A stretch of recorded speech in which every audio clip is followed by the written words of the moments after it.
Good evening. Tonight, the strong counsel by the Benue State Governor after his meeting with the President.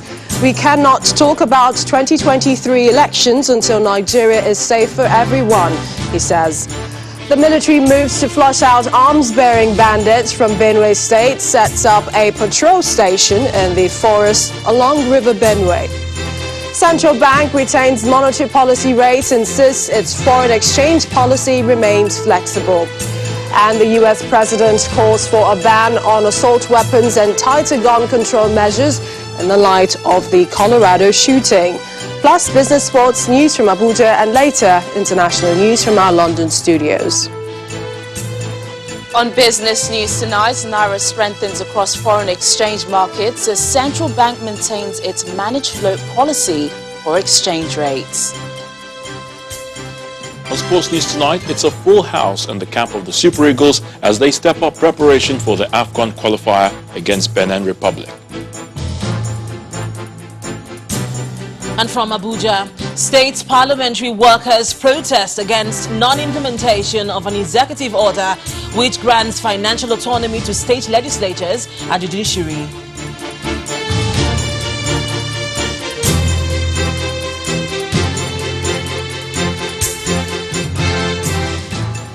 The attack on Governor Samuel Ortom of Benue State by gunmen is still a major concern, generating national reaction. Today, the governor of Benue State met with the president at the State House, Abuja, and after the meeting told State House correspondents that the federal government needs to immediately address the insecurity issues in the country ahead of the 2023 general elections. According to him, the nation is sitting on a keg of gunpowder without meaningful progress being made on the issue of security. Our State House correspondent, Gloria Mezuke, reports. Governor of Benue State, Samuel Ortom, arrives at State House unaccompanied and alongside the President's Chief of Staff, Professor Ibrahim Gambari, met with President Muhammadu Buhari in his office. Now, this meeting comes less than a week after the governor's convoy was attacked by gunmen suspected to be herdsmen. After the meeting with the president in his office, Governor Ortom walked into the press gallery and commended the president for his support on that failed attack as he explains his fears over the 2023 elections. We are sitting on a keg of gunpowder. Everybody is not in doubt in Nigeria today about the security situation. And without security, there can be no meaningful progress. 2023, yes, to a politician is not far, but it's still a long way. If we secure our country and everything is working fine, then we can talk about 2023. But the way things are going, if we don't secure the country, there is no way we can be talking about 2023. That is why I've always dismissed people who come to me to say that you will contest this, you will contest that. For me, I want us as leaders of this country who have taken oath of office, let us abide by those things we have said and work together as a team. Leave politics aside. Leave ethnicity aside, but secure the country, Nigeria. Governor Ortom regrets that there are doubts regarding the assassination attempt on his person. Mr. President did advise when he was condemning the attack on me and pleaded with Nigerians that they should not politicize this matter. I want to appeal, I want to beg everyone that we should not politicize the issue of attempted assassination on myself. If a governor is attacked, then it is an attack on all. What benefit do I have to come out and say that I was attacked when it was false?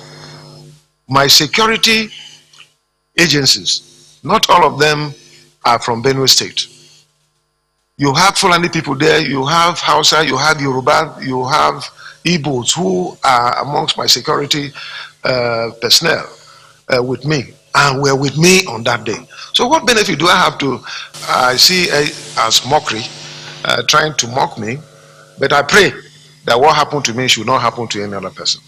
He asserts that he has done nothing wrong in enacting an anti-open grazing law. What offense have I committed? By ensuring that we maintain the rule of law. Democracy is anchored on the rule of law.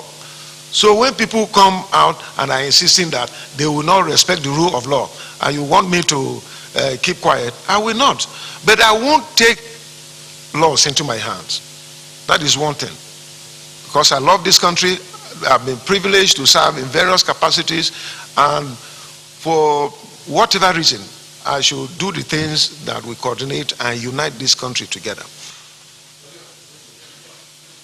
The Benue governor did not divulge the full content of his suggestions to the president regarding the security situation, but gave cogent reasons why Nigerians must team up with both immigrations and security agencies to surmount issues of criminality and insurgency in the country. Gloria Umezuke, Channels Television News. Staying with the security situation in Benue State, the House of Representatives has also condemned the attack on Governor Samuel Ortom, describing the incident as an invitation to anarchy and a glaring indication that the nation is drifting into a state of full-scale lawlessness. They commend President Buhari for promptly ordering an investigation and asking security agencies to ensure that the attackers are brought to justice. Meanwhile, the petition by a group of Tiv indigents from Benue State in diaspora, which generated controversy in the past 2 weeks, has finally been laid before the House of Representatives. Our correspondent Terry Kumi has more. If this petition is coming from those who are within the country, I believe it has a very good standing. But these people living in America and then coming to lodge, now. This was the exchange between the Deputy Speaker of the House of Representatives and a member from Benue State, Mark Bila, on the 11th of March 2021, over a petition from TV indigents in the United States of America. Out there, at their own comfort, I think they don't have this, the position. So why do we bother about Nigerians in the diaspora then? Because why do we bother? Because we have a diaspora commission. Please, I will not allow that petition to take Honorable Magbila, be guided. Despite this video, the Deputy Speaker, in responding to the negative reactions that trailed his statement, says it was doctored and he has no bias against any tribe or region of the country. About 2 weeks later, with the Speaker presiding, the petition is accepted and laid. The House of Representatives does not discriminate against Nigerians wherever they may be, whatever the remotest part of the world they may be. They remain Nigerians. I think the misunderstanding came from the issue of signatures. Please go ahead and lay your petition. It will be given proper and due attention. Thank you very much. The petition was filed by the Nzuu Tiv America, also known as Muta, on insecurity in Benue, Nasarawa and Taraba states, where they claim that indigents had been sacked from their ancestral lands by herders. Meanwhile, a member from Benue State draws the attention of the House to the assassination attempt on Governor Samuel Ortom.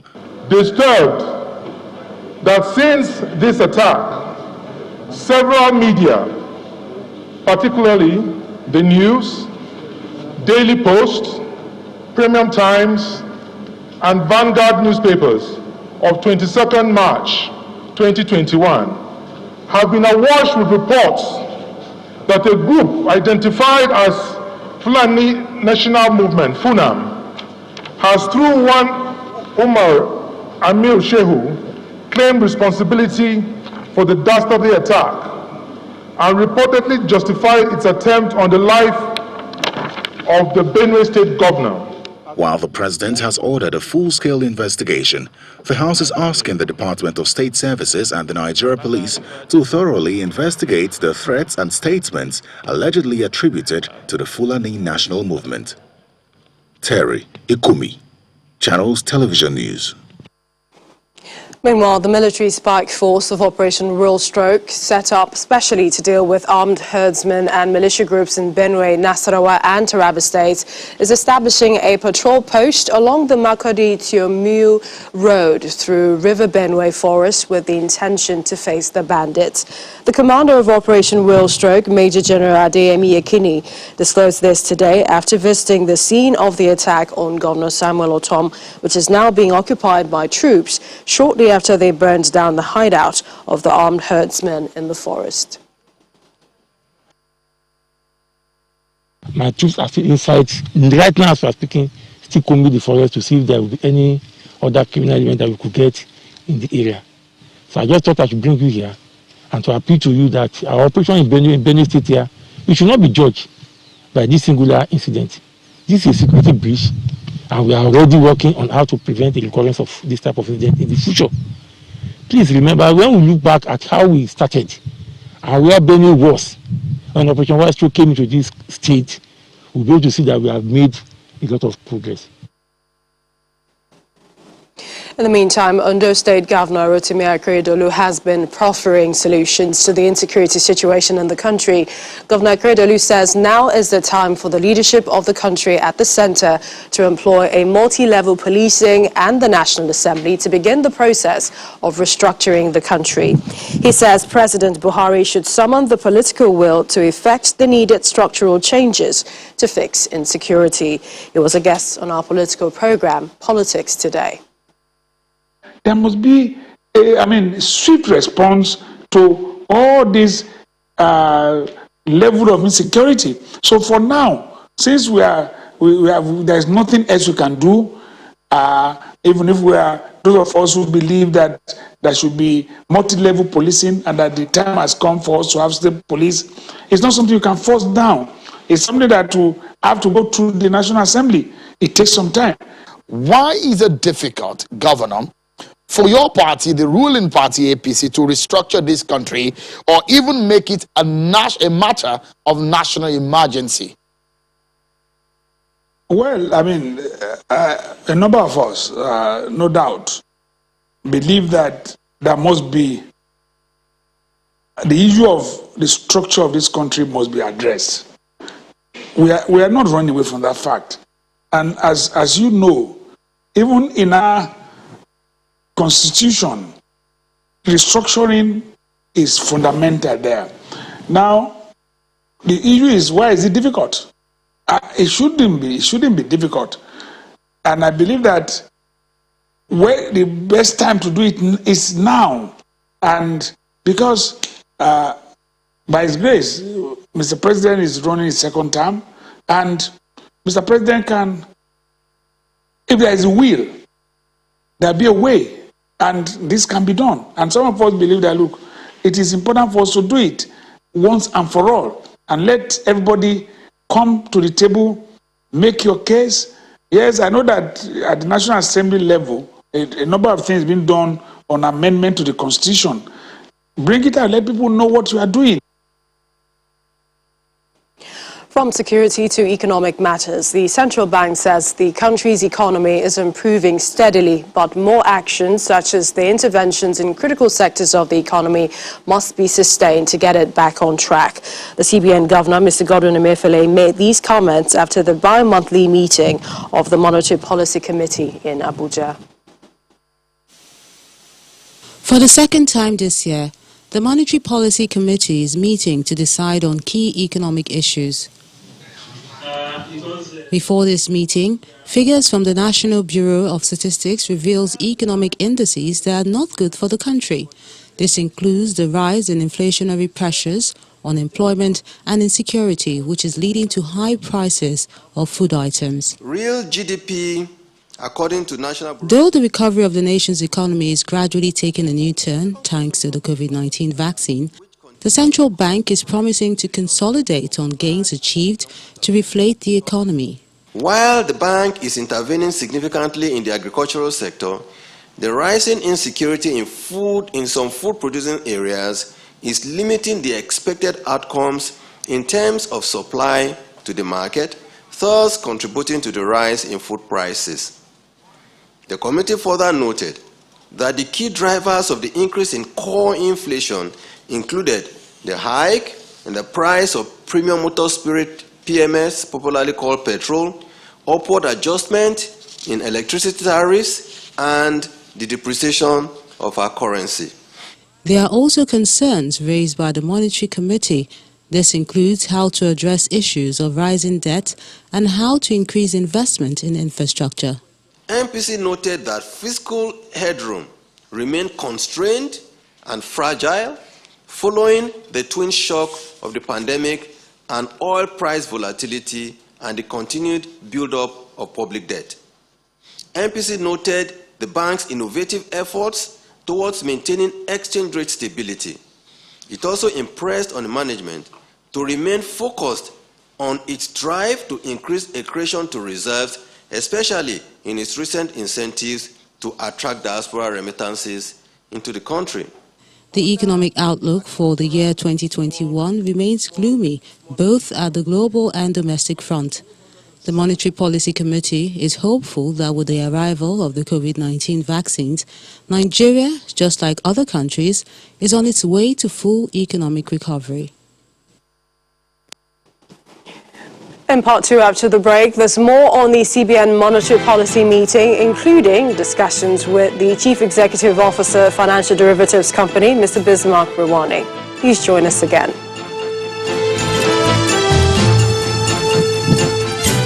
Welcome back. If you just joined us, you're watching the news at 10 live on Channels Television Lagos. A reminder of our top stories.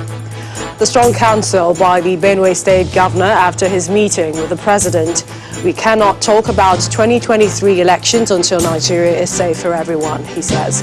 The military moves to flush out arms-bearing bandits from Benue State, sets up a patrol station at the forest along River Benue. Central Bank retains monetary policy rates, insists its foreign exchange policy remains flexible. And the U.S. President calls for a ban on assault weapons and tighter gun control measures in the light of the Colorado shooting.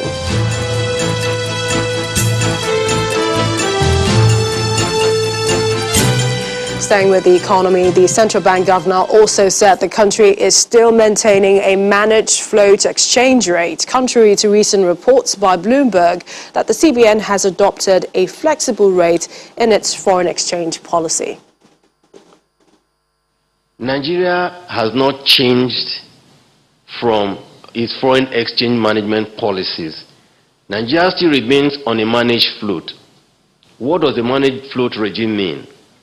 That the central bank, being the institution that has a core mandate for a foreign exchange in the country, would run the market, see to how the market operates, depending on its reading, how exchange rate moves in the market, will come from time to intervene in the foreign exchange market. It might interest us to know that since January, the CBN has not intervened in the I&E window. The market has always operated within a band of around close to about 409. In fact, at some point, it attained 412, went to 413, and began to move. And that is where it's supposed to move. And then central bank's job is to watch the market and see how it's operating, and from there determine whether or not it should intervene to moderate the rate in the market in line with our own reading of where we think exchanges should be. For more on the MPC meeting and the parameters, Chief Executive Officer, Financial Derivatives Company, Mr. Bismarck Rewane, joins us on the news at 10. Thank you for joining us. Thank you for having me. All right. How is the MPC meeting today different from all the others? It's different in the sense that this was very introspective. In other words, if you look at it from a purely economic standpoint, the difficult choices were there.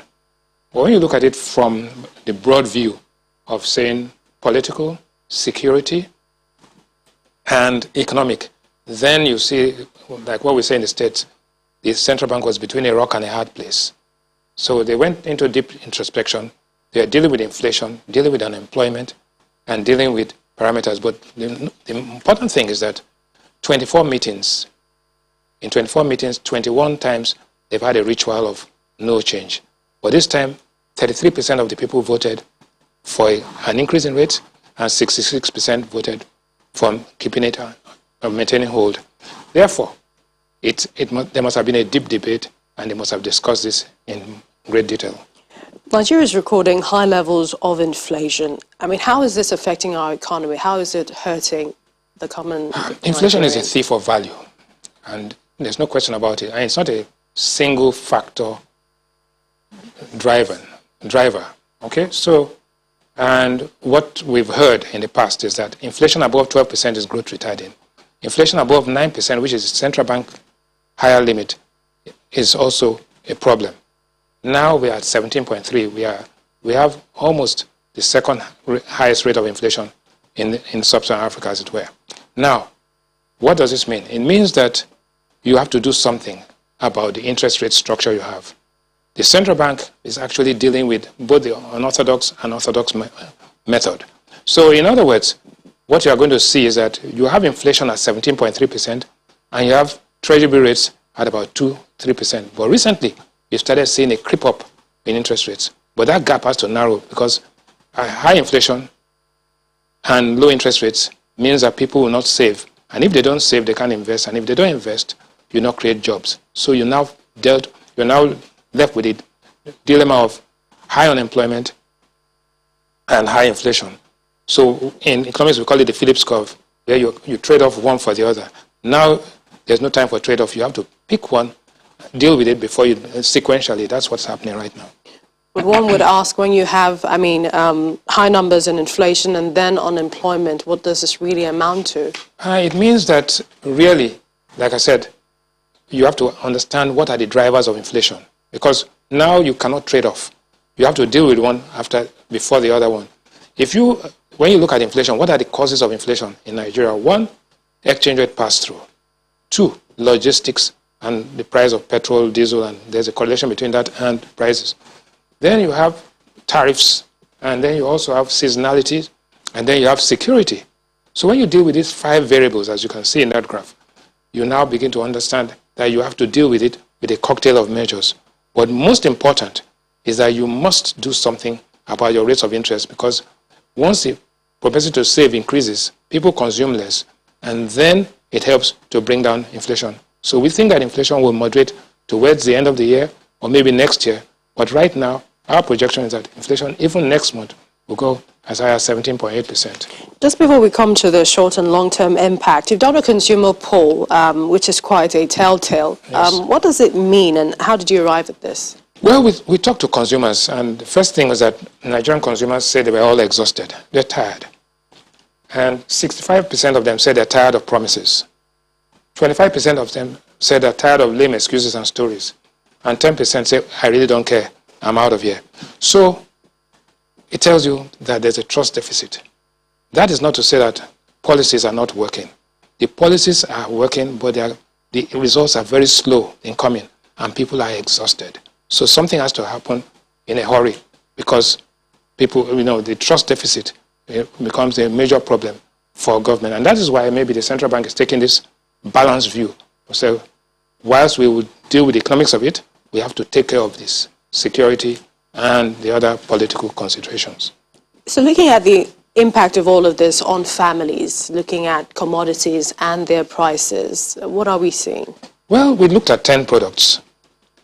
Luckily, 5 of them, the prices went up, and 5 of them, the prices came down. The ones that went up are yams, gari, beans, and the flour is up, and also chicken up. But the ones that came down, quite interestingly, is onions, pepper, and we have cement, we have rice, and tomatoes. So 50-50. But that's mainly food. There's the condiments, there's the food, and then there's the protein and all of that. But generally speaking, food inflation is a problem for Nigerians. And on Easter, as we go into Easter, the price of flour goes up to 15,000 naira a bag. It was 8,500 a bag 2 years ago. And then you are going to deal with cost-reflective tariffs. You're going to deal with price of petrol. Luckily, the price of oil, Brent oil, came down to $60 a barrel. So we might not be seeing that sharp increase in the price of petrol, but definitely there has to be some adjustment of some sort. So the question is Nigeria alone in this? No. We looked at 8 countries in all. And all of these countries, only one country, right, had inflation. In fact, all of them had inflation increase. Nigeria, Angola, Kenya, South Africa, Ghana. But of these countries, 3 only have their inflation rate higher than their treasury bill rates. And that is Nigeria, Angola, and Zambia. And those countries are actually struggling. So the thing is that what is going to happen to Nigerians on Easter weekend? They're going to be seeing that the price of oil probably be at about $60 a barrel. The next OPEC meeting is on April 1. The external reserves have been managed quite adequately. It's at about $34 billion. The power market is trading flat at about 475 to 480. And inflation in March is inflation is projected to be 17.8. Long term, the refineries, Dangote refinery is going to come up. We don't know about the other refineries. The stock market is struggling, and more than anything else, the MPC is unlikely to tighten until maybe the next meeting or the meeting after that. So, cautiously optimistic that things will get better, but it's going to be a big struggle in Q1 and Q2. Hopefully, 2 million or 4 million Nigerians will have been vaccinated by that time. We appreciate your time. CEO of Financial Derivatives Company, Mr. Bismarck Rewane, always a pleasure. Thank you for joining us on the News at 10. On the News at 10 returns, naira strengthens across foreign exchange markets as central bank maintains its managed float policy for exchange rates. That's in Business News. Join us again.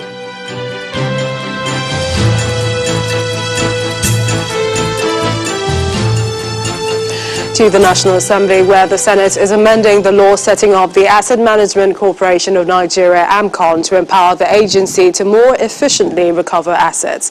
A federal lawmaker, Senator Opeyemi Bamidele, is sponsoring the amendment bill, which seeks to update a few clauses in the Act, which he says have been hampering the operations of AMCON.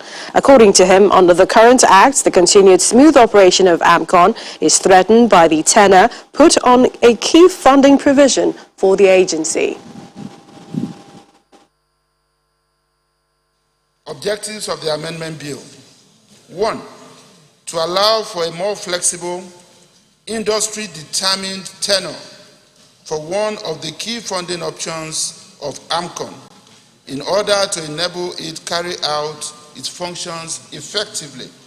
To allow the Central Bank of Nigeria recommend to the National Assembly proposed tenures for the funding of AMCON. 4. To allow the AMCON, with the approval of the Central Bank of Nigeria, propose extensions to this key funding aspect of AMCON referred to as the Resolution Cost Fund. In particular, this amendment will strengthen the hands of AMCON in assets recovery. AMCON must be re-energized to tackle the problem of toxic loans. Highly placed debtors have been employing different strategies and tactics to stall the repayment of loans. Cases drag on in court for many years. AMCON has remained at the receiving end of this well-laid and orchestrated acts of economic sabotage. Let's now join Linda Akibe. She has more stories from Abuja studios. Hello, Linda. Hello, Millicent. Welcome to Abuja. Parliamentary workers under the auspices of the Parliamentary Staff Association of Nigeria have commenced a nationwide indefinite strike. From Bauchi to Gombe and Adamawa, the union staged protests at the Houses of Assembly against non-implementation of President Buhari's Executive Order 10, which he signed into law last year.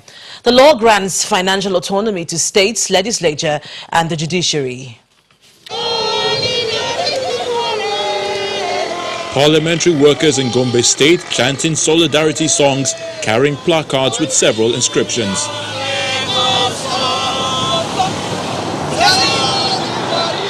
They are gathered at the Gombe House of Assembly complex following a directive by the national leadership of the Parliamentary Association of Nigeria to embark on an indefinite nationwide strike from March 23rd over the non-implementation of Financial Autonomy Act 2018 and Presidential Order 10.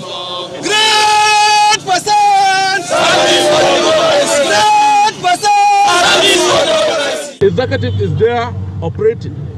Judiciary is there operating. What is absent is legislature. So legislature is the only symbol of democracy. And this legislature has to be independent.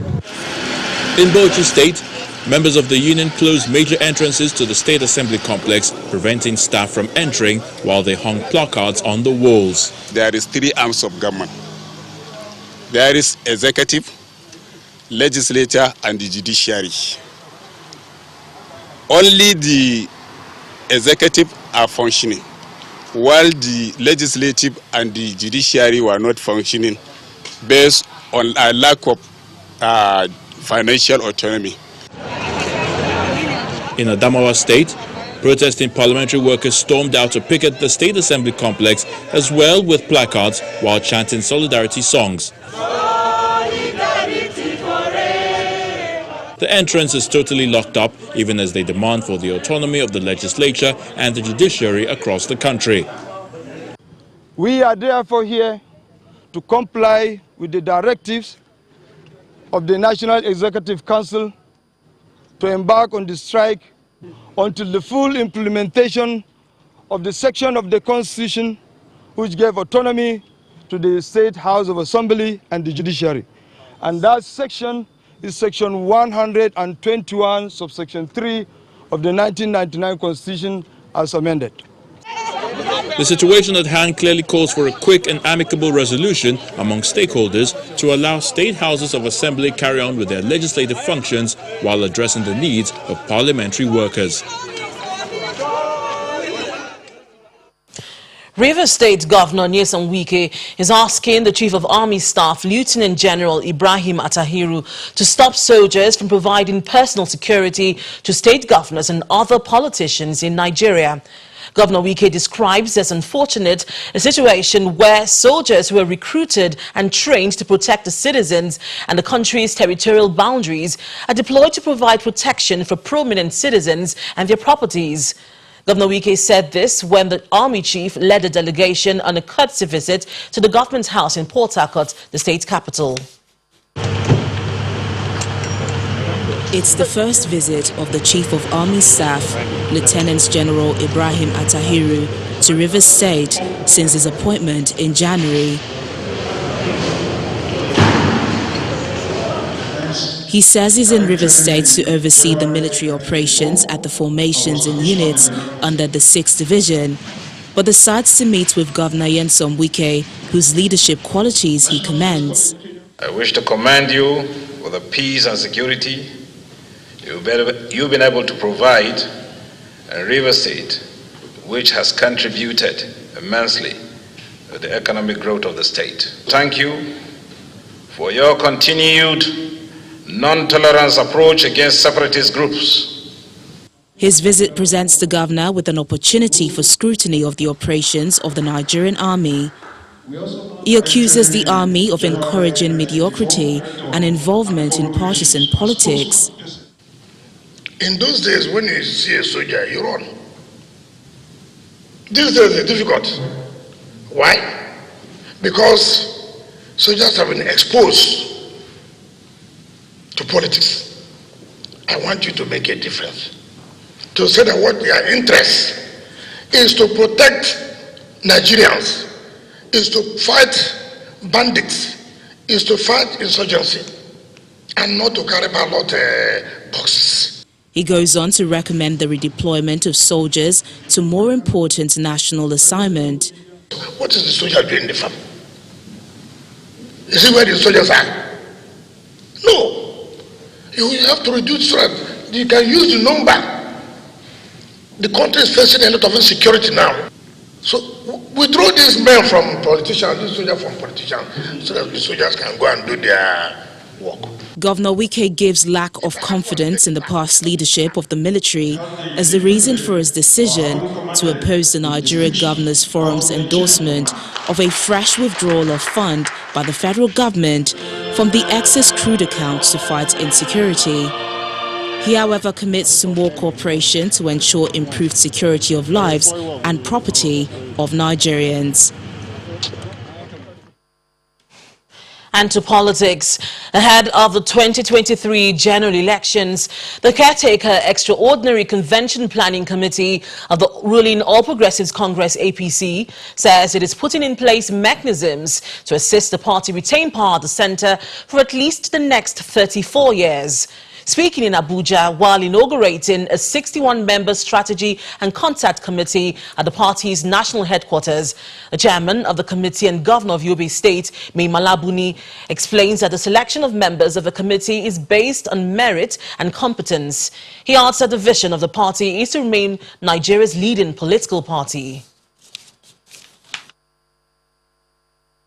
The constitution of the Strategy and Contact Committee, therefore, is to consolidate these achievements and the task of building a strong party with a solid structure that will accomplish APC to stand the test of time. Our vision is to provide a will that will drive the party to go beyond 7, 8, 9, or 7 term of office. When we succeed in doing this, APC will definitely achieve more than what it is expected to improve the lives of Nigerians and make Nigeria a great country. This committee is therefore very key to our transition process towards successful congresses and national convention, and to establish a very solid, reputable, and reliable future for the party. Meanwhile, the People's Democratic Party has clarified that it is yet to adopt any position on the zoning ahead of the 2023 presidential election. In a statement by the party's spokesperson, Kola Olobodiyan, the party explains that it has not taken any decision on any of the recommendations proposed by the Senator Bala Mohammed-led committee on the review of the 2019 elections. He notes, while our party appreciates enthusiasm by Nigerians on our nomination processes, the PDP assures that its position on zoning will be the product of wide consultation, discussions and consensus building. It also explains that at the appropriate time, the collective will of Nigerians will prevail. And that's all from Abuja. Back to you, Millicent.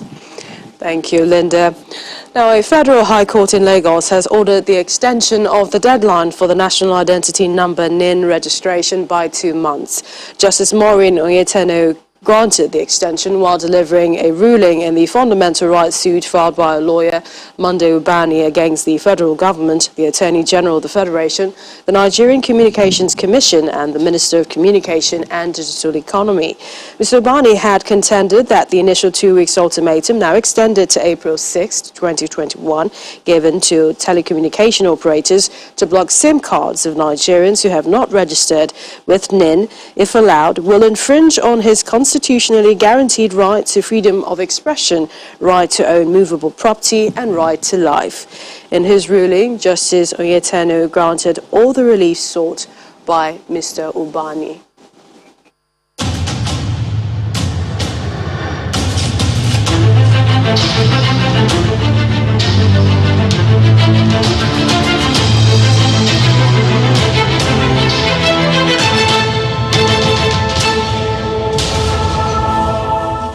The Lagos State Judicial Panel on Restitution for Victims of SARS and other related matters today listed 10 petitions for hearing. The panel reserved judgment till a later date in 3 of the petitions. It also heard the encounter between a petitioner, Monday Ojon, and the Nigerian police. Mr. Ojon testified that he was stripped naked and beaten by a police officer even when he did not commit any offense. According to the petitioner, efforts to get justice at the Line Building police station did not yield any results. Instead, he says he was offered 100,000 naira, which he refused.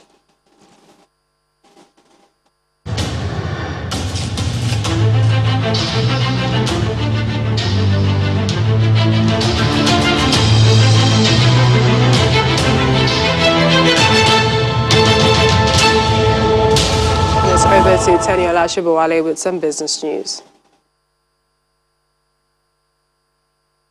Banking so easy, so simple. Dial *894# now to experience it. You first, First Bank.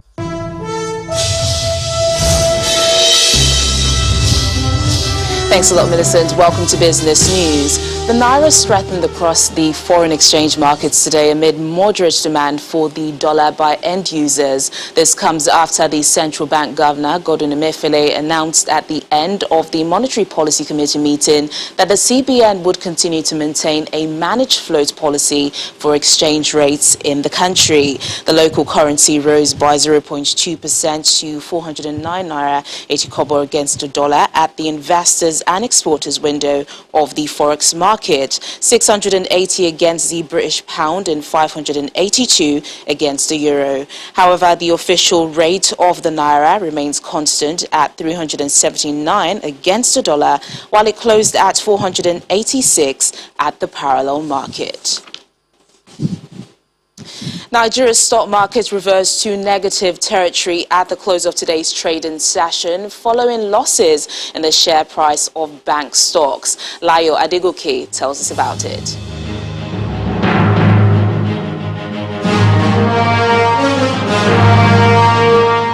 Thank you for joining us for the stock market report. The stock market is still maintaining the back and forth trend which it started the month with, as the investors' sentiment turned negative a day after it started the week in the green. Well, there you have it. The bear is back again, but this time its presence was minimized as the banking sector components were the major factors for the marginal 0.05% drop on the all-share index and about 9 billion naira loss in the value of listed equities. The renewed sell pressure, which affected 21 equities, was led by key lenders as well as some high-value stocks such as Lafarge, Guinness and Flour Mills. On the other hand, the volume of shares transactions carried out today was higher by almost half of Monday's turnover, as 410.38 million shares changed hands in nearly 4,000 deals. While today's session may have ended in the red, but traders say they are hopeful for a rebound in the upcoming sessions as they anticipate a release of corporate earnings within the month. That's it on the stock market report. I'm Layo Adegoke. Thanks a lot, Layo. In the meantime, let's take a look at the closing numbers for the global market.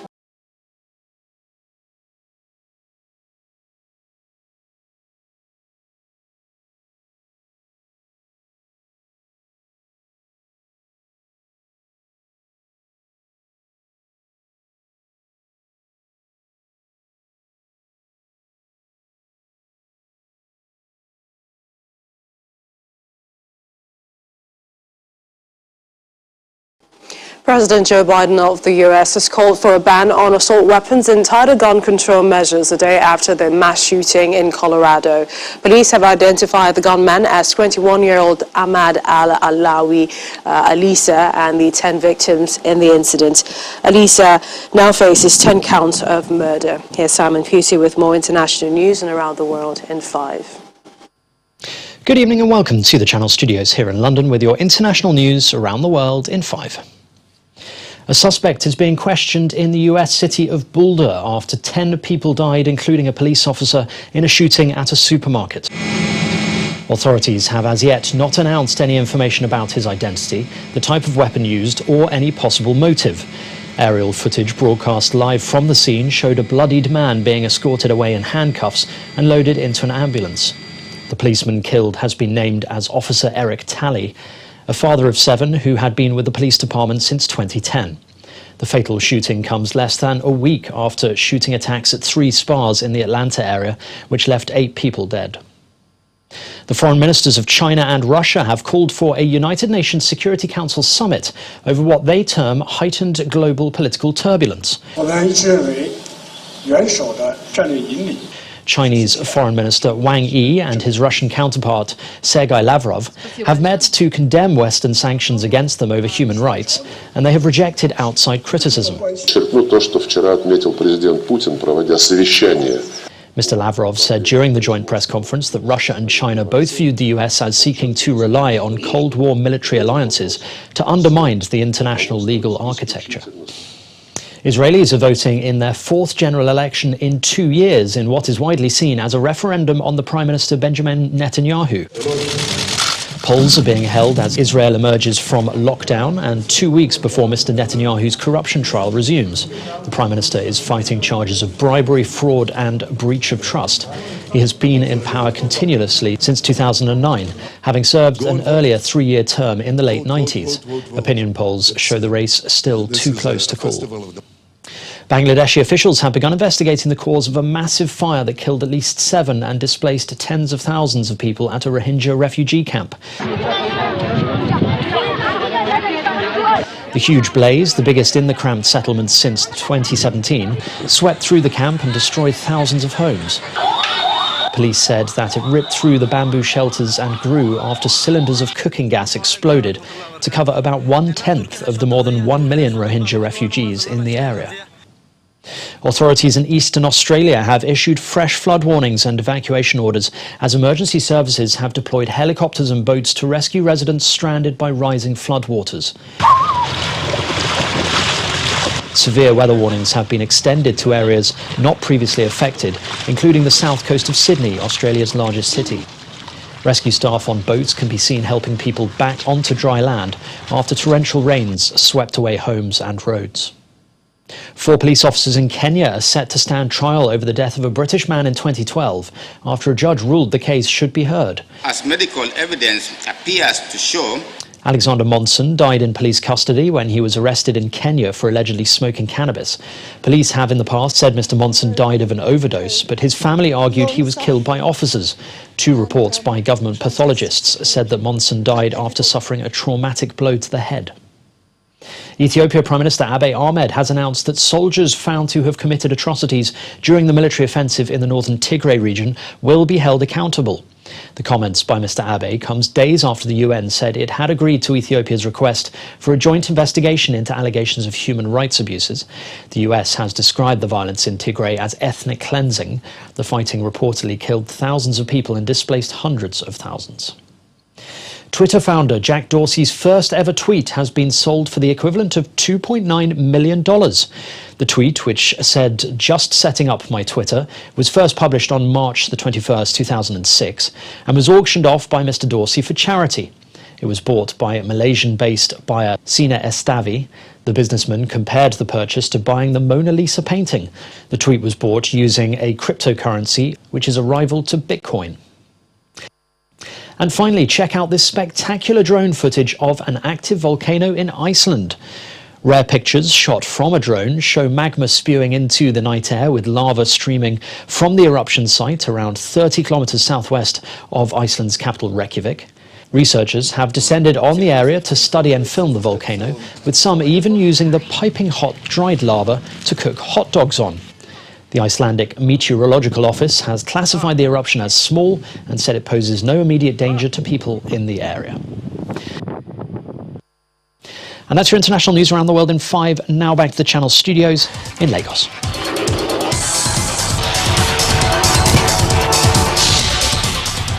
Many thanks, Simon. The Super Eagles camp is bubbling with a full complement of superstars as countdown begins for the AFCON qualifiers against Benin Republic. All 24 players have arrived in Lagos, where the 3-time African champions are lodged ahead of Saturday's game against the Squirrels at the Charles de Gaulle Stadium in Porto Novo. AC Milan forward Zlatan Ibrahimovic has trained with Sweden's national team for the first time since he quit international football after Euro 2016. The 39-year-old goalscorer returned to the team after a nearly 5-year absence for the World Cup qualifiers and then the European Championships. France's preparations for their opening 2022 FIFA World Cup qualifier against Ukraine have been hampered by a string of COVID-19 cases at their usual pre-game hotel, which forced them to stay at their training camp. On the eve of matches, the world champions usually stay at an hotel, which is some 20 minutes from the stadium, but they are now staying in Clairefontaine, more than an hour from the stadium, after members of the hotel staff tested positive for the virus. And Gareth Bale hopes or has confirmed that he will stay at he plans to stay at the Tottenham Hotspur until the end of the season and then return to Spanish giants Real Madrid FC. Bale joined Spurs on loan in September of 2020 and has since scored 10 goals in 25 appearances in all competitions for Jose Mourinho's side. The Wales captain had initially been struggling with fitness but playing regularly in recent weeks. And that sports news is back to you, Millicent.